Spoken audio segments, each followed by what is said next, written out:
네, 안녕하세요, 친구들. 한 주간도 잘 보냈죠? 네, 오늘도 네, 하나님을 예배하는 시간, 네, 마음으로 예배하는 시간을 가지도록 하겠습니다. 먼저 하나님께 인사드릴까요? 제 차렷, 하나님 경례, 네, 하나님 안녕하세요. 네, 오늘도 여러분들을 위해서 기도하고 계실 선생님들, 그리고 친구들께 마음을 다해 인사합니다. 자, 6월 암송요절, 네, 마태복음 1장 1절 말씀. 네, 아브라함의 후손이며 다윗의 후손인 예수 그리스도의 족보입니다. 라는 거 잘 외워서 네, 더욱더 풍성한 신앙생활 하기를 원하고요. 자, 지난주 복습하겠습니다. 지난주 네, 우리가 구약의 열 시대의 마지막 부분이었죠. 그림. 네, 그림은 피아노였습니다. 피아노에서 전도사님이 피아노를 치고 있는데 어, 노래를 부르며 피아노를 치고 있는데 소리가 납니까? 안 납니까? 소리가 안 나죠. 왜 안 난다고 했습니까? 네, 침묵 시대이기 때문에. 하나님이 침묵하신 시대이기 때문에 침묵 시대. 이렇게 우리는 외우고 있습니다. 그래서, 어, 네 가지를 보았죠. 네, 세변, 그리고 정당, 종당, 그리고 메시아 대망. 이렇게 네 가지를 보았는데, 첫 번째, 세변에서는 페르시아에서 헬라 시대로, 또 로마 시대로 이렇게 넘어가는 세력의 변화가 있었고, 정치적 당파는 마카비안, 그리고 열심당, 헤롯당에 대해서 우리가 보았습니다. 그 종교당에 대해서는 사두개파, 바리새파, 에세네파 이렇게 보았고요. 그 다음에 예수님 오실 준비, 그러니까 메시아 대망, 예수님 오실 준비가 되어지는 그러한 시기였다. 하나님은 침묵하신 것 같았으나 예수님이 오시는 하나님께서 오시기에 준비되는 시간이었다. 그래서 선생님이 세 가지 얘기해 줬죠. 언어, 네, 헬라 시대로 인해서 언어가 통일되고 로마 시대로 인해서 행정구역이 통일되고 도로가 닦이고 그 다음에 또 유대인들이 그 핍박을 받으면서 어, 많은 곳으로 분산되면서 어, 나중에 복음이 들어갔을 때 그곳에서 휘발점이 되는 그러한 귀한 은혜에 대한 예수님의 복음이 전해지기 위해서 충분히 준비되어지는 그러한 시대, 침묵 시대였다라는 거. 네, 그래서 지난주 미션으로 넘어가면, 네, 지난주 지금까지 살면서 가장 좋았던 때, 그리고 가장 슬펐던 때를 우리가 이야기하는 거고요. 그리고 6월 암송요절, 네, 아까 전에 얘기했던 마태복음 1장 1절 말씀 암송하면 됩니다. 오늘부터 또 신약 시대인데요. 오늘 신약 시대의 내용 정리보다는 신약 시대의 구성에 대해서 먼저 보도록 하겠습니다. 구조에 대해서 신약시대의 구조에 대해서 보면 이렇게 크게 세 가지가 나누죠. 첫 번째 복음서, 두 번째 역사서, 세 번째 서신서입니다. 네, 복음서, 역사서, 서신서. 네, 그래서 복, 역, 서. 네, 구약 성경은 총 몇 권인가요? 39. 네, 39권이죠. 그리고 신약 성경, 지금 다루고 있는 신약 성경은 몇 권이죠? 27. 네, 39, 27. 그래서 신약 성경은 27권. 구약 성경은 어떤 언어로 기록되어 있나요? 히브리어. 그리고 신약 성경은 무슨 언어로 기록되어 있나요? 잘 모르겠죠. 힌트?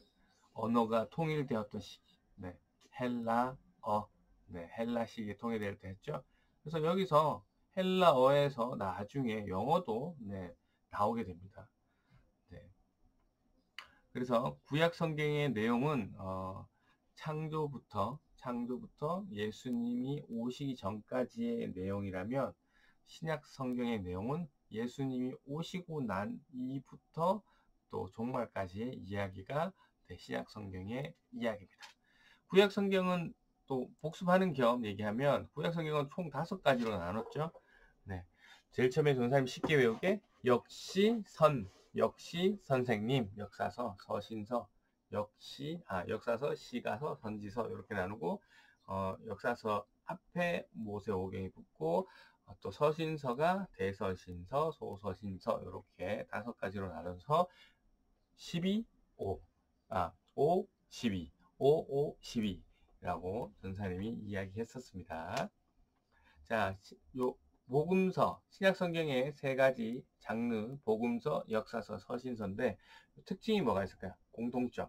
공통점은 네, 이렇게 서로 끝나죠. 뒤에 서라는 것은 뭐냐면 글이란 뜻이에요. 글이라는 건데 하나님의 말씀이 어떻게 표현되고 있다고요? 글로 표현되고 있다라는 겁니다. 네. 이 글에는 변화가 있을 수 있나요? 없나요? 물론 옮겨 쓰는 사람이 틀리면 뭐 변화가 있을 수 있지만 이 글이라는 것은 고정되어 있는 것이라서 네, 변화가 되지 않습니다. 그러나 이제 개인적으로 체험하는 거 있잖아요. 뭐 하나님의 음성을 듣는다든지 꿈에서 환상을 봤다든지 이러한 것들은 개인적인 천국을 봤다라는 거 이런 거는 지극히 개인적인 거잖아요. 그래서 그거는 뭐 언제든지 변화가 있을 수도 있고 또 이렇게 딱 보여지는 게 아니기 때문에 네, 조금 네, 신뢰성에서는 떨어질 수도 있다. 하지만 네, 하나님께서 말씀하신 글로 표현된 이 성경은 네, 우리 모두에게 알 수 있도록 하신 말씀이다. 그래서 우리가 하나님의 뜻을 가장 먼저 잘 알 수 있는 것, 가장 잘 알 수 있는 것은 성경이다. 어떤 특정한 능력을 가진 뭘 잘하시는 귀신을 잘 쫓아내시고 병을 잘 고치시는 그 목사님이 하나님의 뜻을 잘 아는 것이 아니고 성경을 잘 봐야 된다라는 거. 라는 우선적인 개념을 가지고 있어야 됩니다. 알겠죠, 우리 친구들? 다시 돌아가서 자, 첫 번째 1번 복음서. 네. 복음서라고 하는데 이 서라는 것은 이제 글자라는 것을 알았는데 복음은 무엇이죠? 네, 우리가 앞에서 제일 처음에 성경을 시작할 때 했던 얘기지만 네, 다시 오래간만에 나왔기 때문에 반복합니다. 복음 이 단어가 이게 무슨 뜻인지 생각이 잘 안 나면 복음이라는 단어의 의미를 먼저 생각을 했죠. 기쁜 소식, 네, 굿뉴스. 네, 그러면 복음이라는 단어가 기쁜 소식이라는 의미인데 무엇이 우리에게 기쁜 소식이 되냐라고 전사님 생각하라고 했죠. 죄로 인해서 죽을 수밖에 없는 인간들. 그런데 죽어서 심판받아 지옥에 갈 수밖에 없는 인간들을 위해서 성부 하나님께서 자신의 친아들인 성자 예수님을, 성자 하나님을 보내주셔서 죄를 대신 지게 하시고 지옥에 갈 우리들을 구원으로 이끄시는, 그래서 우리의 죄를 대신해 주시고 3일 만에 부활하셔서 우리의 주인 대신까지 나타내셨다라는 소식이 우리는 그것을 믿으면 기쁜 소식이 된다. 우리에게는 천국으로 가게 된다라는 기쁜 소식, 구원을 얻게 된다라는 기쁜 소식. 이것이 복음이다. 네, 예수님의 죽으심과 부활하심을 통해서 우리의 구세주와 우리의 주인이 되심을 우리가 믿으면 구원을 얻는다라는 기쁜 소식, 그것이 복음이다. 복음서라는 것은 이 내용이 좀 더 명확하게 자세히 기록되어 있는 내용이 복음서이다라는 거. 네. 그리고 두 번째 역사서죠. 역사서. 네.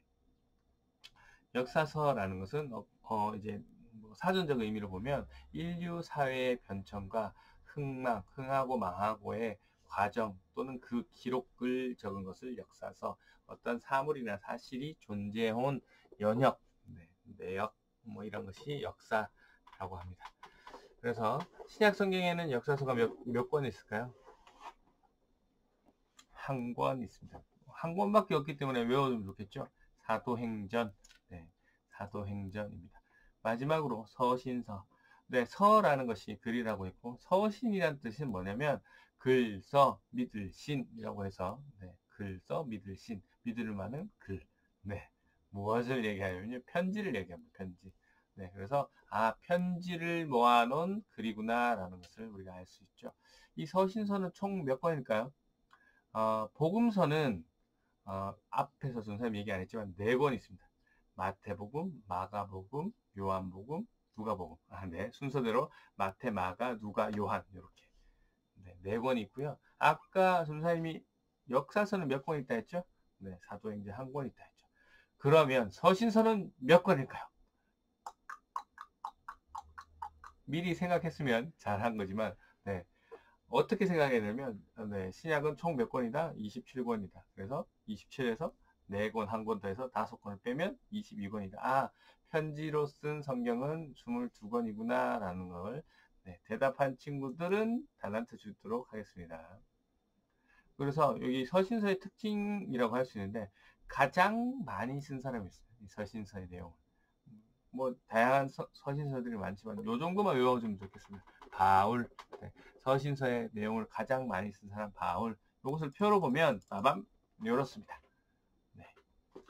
자, 복음서 4권이고요. 네, 종류는 이렇게 마태, 마가, 누가, 요한. 역사서는 네, 1권이고 사도행전. 서신서는 총 22권인데 바울이 우리가 잘 아는 바울이 그 중에 22권 중에 13권을 쓰고 일반 서신 네, 일반 서신에서 9권인데 바울 서신은 또 두 종류로 나누져 보니까 네, 교회에게 쓴 거 9권, 9편 그리고 개인에게 쓴 편지 4편 이렇게 되겠습니다. 교회에게 썼기 때문에 이름들이 다 도시 이름이 교회 이름이 되겠죠. 도시가 아닌 교회 이름. 도시도 다 있었습니다. 네, 로마 교회, 네, 고린도 교회, 또 갈라디아 교회, 에베소 교회, 빌립보 교회, 골로 교회, 골로새 교회 이렇게 교회 이름은 도시 이름이니까 하여튼 그리고 개인에게 썼다라는 것을 하니까 네, 성경 이름이 다 개인의 이름입니다. 사람의 이름, 디모데라는 사람, 디도라는 사람, 빌레몬이라는 사람에게 쓴 편지다라는 거 우리가 알면 되고요. 그리고 일반 서신을 보면 네, 저자를 알 수 없지만 히브리인에게 썼던 히브리 그리고 야고보가 쓴 야고보서 예수님의 친동생 그리고 베드로 전후 베드로 썼겠죠. 그다음 요한이 쓴 요한 1, 2, 3 그다음 유다가 쓴 유다서 네, 그리고 요한계시록 네, 요한이 썼습니다. 이렇게 있습니다. 그래서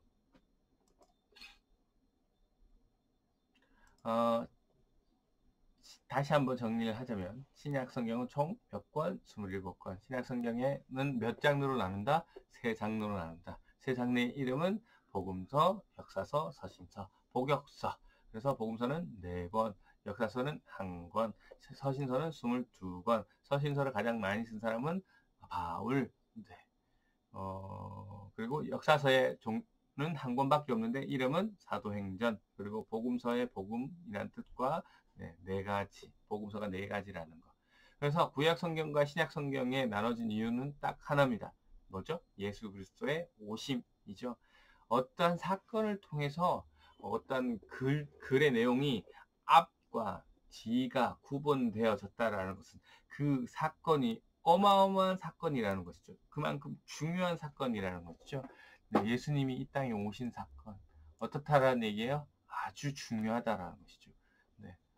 하나님께서 이제 인간의 몸을 입고 이 땅에 오셨다라는 것 자체가 어마어마한 거죠. 이 천지를 창조하신 것만큼이나 아니 더 대단하라고 볼 수 있죠. 그래서 죄로 인해서 죽을 수밖에 없는 인류를 구원하시기 위해서 신이신 그 예수님이 이 땅에 오셨다는 사실 우리가 충격적으로 받아들이고 너무 감사하게 받아들여야 되고 너무 귀하게 받아들여야 된다라는 거. 그래서 우리는 예수님을 구주로 주인으로 믿어야 한다라는 거. 그래서 그 믿어야 한다라고 할 때 그 믿음도 성령 하나님께서 주셔야 한다라는 거. 여러분이 하나님께 정말 원하고 바라야 되는 것이 하나님 부자 되게 해주세요. 공부 잘하게 해주세요.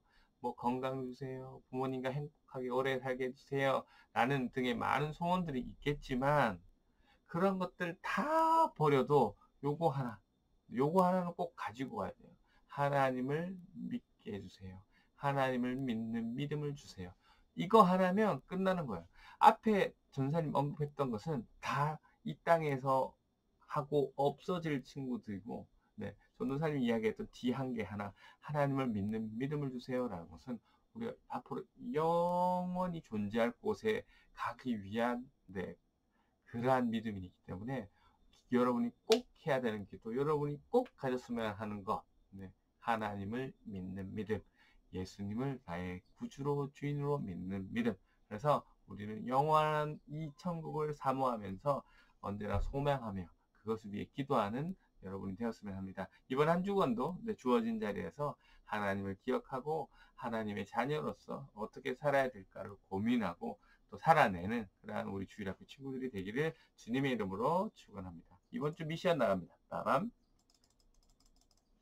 짠! 이번 주 미션, 지금까지 살면서 가장 좋았던, 가장 슬펐던 때를 생각해 오기. 선생님 요거, 지난주 거죠. 그래서 고치도록 하겠습니다. 맨날 틀리네요. 미안합니다. 선생님이 이런 사람이에요. 언제 내가 사랑받고 있다고 느끼는지. 생각해 오는 겁니다.